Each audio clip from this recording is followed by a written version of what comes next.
Well guys, we made it to December, which means that I can finally fish out my beanie and my sweater because I can only wear it about 3 days out of the year in California. For my first year back, I wanted to do a more stripped down, smaller scale batch of Christmas videos, rather than a couple years ago I did the advent calendar of 24 Christmas movies. 12 holiday movies, and 12 more on the way. This has proven to be too much for any one man to handle. His friends, they've already done their holiday collaborations. He is alone. What was he thinking? His aspirations have surpassed reality. He's flown too close to the sun. Throw some logs on the fire, grab your gingerbread cookies in any shape, be it human, animal, or the labyrinthian deep earth maze existing beneath St. Nick's North Pole toy factory. Where all the bad kids go. Santa, let them go.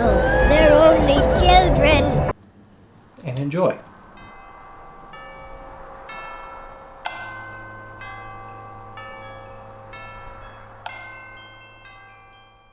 Last month, I saw a little movie called The Holdovers, directed by Alexander Payne, and starring Paul Giamatti, Da'vine Joy Randolph, and for the first time, Dominic Sessa. It tells the story of a private academy professor, a student of his, and their grieving lunch lady being stuck at the school over Christmas break and how this isolation brings them together. This movie feels like it's been pulled straight out of a time capsule from the 1970s. I found out that this movie had been shot digitally, but the post-process that they did to add grain and proper halation and that filmic look to it goes all the way down into the sound mixing. And onto the film itself, what struck me the most was how comfortable this movie leaves you feeling. You spend so much time with these characters just kind of hanging out that you fall into this wintertime warm and fuzzy feeling. But I want to dispel any fear of this movie being a arty-farty, oh, you're just hanging out with characters and there's no plot and no story and nothing happens, because that could not be farther from the truth. These characters are some of the most well-realized, realistic, and human characters I have ever had the pleasure of meeting in a movie. This movie oozes real-life experience that you can really feel that real emotion and real experiences have been baked into this script. But don't worry, because this movie is not all doom and gloom. It's actually hilarious. Son of a bitch, that's another detention! Paul Giamatti will be getting an Oscar nod for this movie. And I will eat a poinsettia if it doesn't. Poinsettia? The poisonous Christmas flower I will be eating on camera if he does not get an Oscar nomination.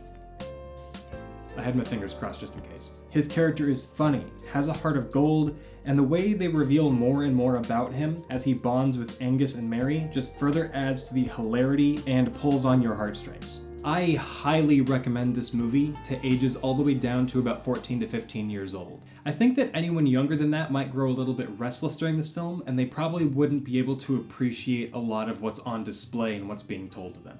There is some vulgar language, but the story that it tells, one of overcoming grief around the holidays and showing kindness to those that you don't understand, is a universal message that I think everyone should see regardless of how many times they say f***, shit, dick, son of a bitch, and there is this moment pretty late into the film where my heart was kind of at its most full, it felt like, and it fades to black.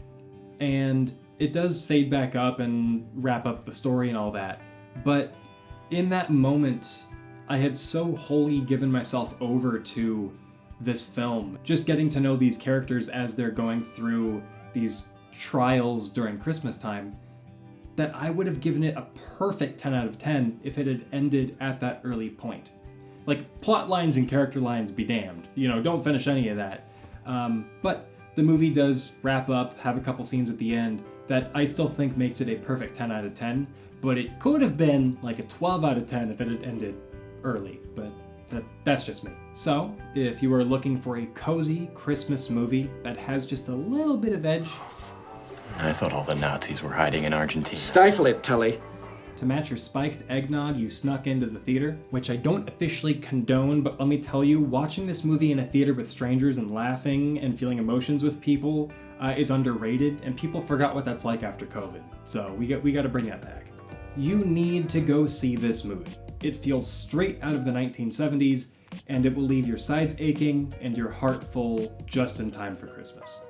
So, that's all I have to say today. Are you going to see The Holdovers? Have you already seen it? Tell me what you think about the movie. No spoilers, please, for all the people in the comments who haven't seen it yet. And let me know what you thought of my review. Next week, I'm watching a bit of a odd, potentially extreme Christmas movie. So wish me luck with that. So, until next week, that's a wrap.